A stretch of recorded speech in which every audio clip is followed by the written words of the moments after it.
Hello, fellow songwriters, and welcome to the 29th episode of the How Songs Are Made podcast, where we talk to notable artists about their songwriting process. I'm your host, Trey Xavier, and today I'm going to be talking to Andy and Maki from LACUNA COIL about how they write songs. Today's episode is sponsored, as always, by the amazing DistroKid, the best way to get your music on the internet, and their awesome hyperfollow feature.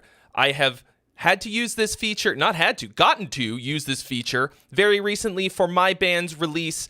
It's your one-stop shop link. It's completely free for anyone using DistroKid. You upload your music, you get this hyperfollow link, and you can use it, for example, to collect pre-saves for Spotify.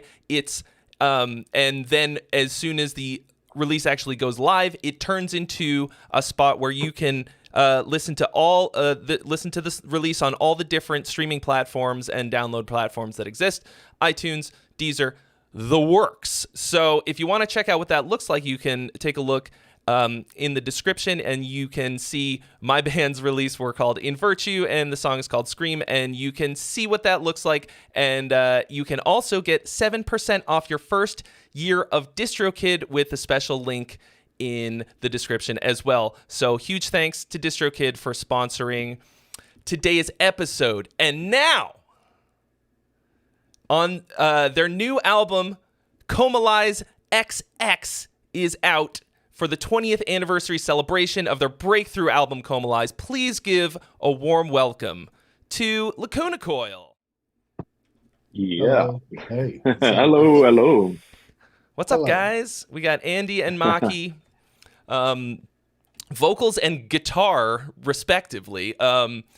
And, of course, since the original Comalize, Right. you switched instruments, right? You were originally bass. I start play guitar, then I pass to bass, but that's very early in the very beginning. And then I still play bass. I had to play guitar in few albums. I play lead guitars, just to help Diego. Easy. I make this song, so it's easy. That's why. It's easy. I can do everything. Well, that's awesome. So, thank you guys for taking the time to be on today. And it's a big celebration. I mean, 20 years since it came out, and you guys completely reworked, re-recorded, and changed all kinds of stuff. And it's the same songs, but not the same. So there's really, on this podcast, only one question then all the other questions are follow-up questions to that. And in this, it's a very special case, because the question is, what is your songwriting process like, and how has it changed, or how was it different usually I say for the new album or the new recording. Right. In this case, it's the same but different. So what I actually want to talk about is the songwriting process for the original, and then what you've done, how it's changed in the space between these two albums. So if you could talk about that a little bit, I'd love to hear all about it. Right there, vado io, Andre.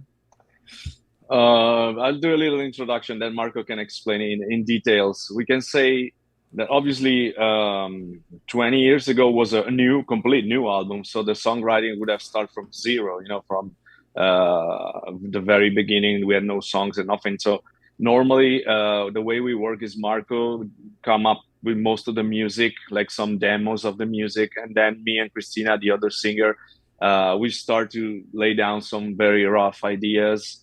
And then we meet together and in Marco's studio, home studio, and we work together choosing which vocal lines are best. Sometimes even Marco comes up with vocal lines.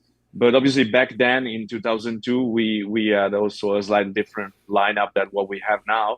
So we were doing some stuff at home and then meeting also in the practice room, working some stuff together in the practice room, something that we don't do as much nowadays, because we mostly work at home, and then we just go rehearsing the parts once we have already more or less some rough structure of the songs. While for this album, maybe it's been a bit different because we already had the music to start from, but obviously we didn't want to do just a remaster of the album for 20 years anniversary. We wanted to do something a bit more interesting for us and the fans.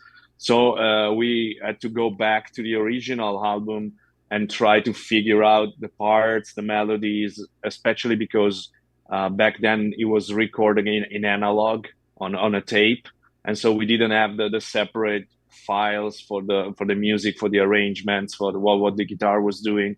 And so Marco had to go back and dig and listen very carefully and imagine what it was like.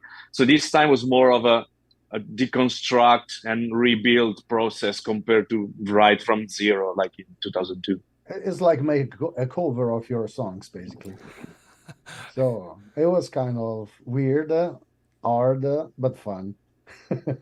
Yeah, I was I was honestly a little surprised to hear how much how different the new versions are. I mean, I guess it makes sense because, like you're saying, what's the point of doing exactly the same? You might as well just go listen to the other one. Yeah. But Exactly. I think I was expecting just like smaller variations, but they're pretty different. But that's the point. I mean, the old song, the original song, they're still there and they will be there forever, you know. So we change everything now. It's a good thing. I mean, that was like a decision we took together because in the first at the first time the first idea was just to remaster the album, and then we just say we're gonna feel the difference between the remastered album or the original one, just musician basically or producer, you know. Most of the fan, they like music, the fans that they like music, they don't really get that or they don't really feel it,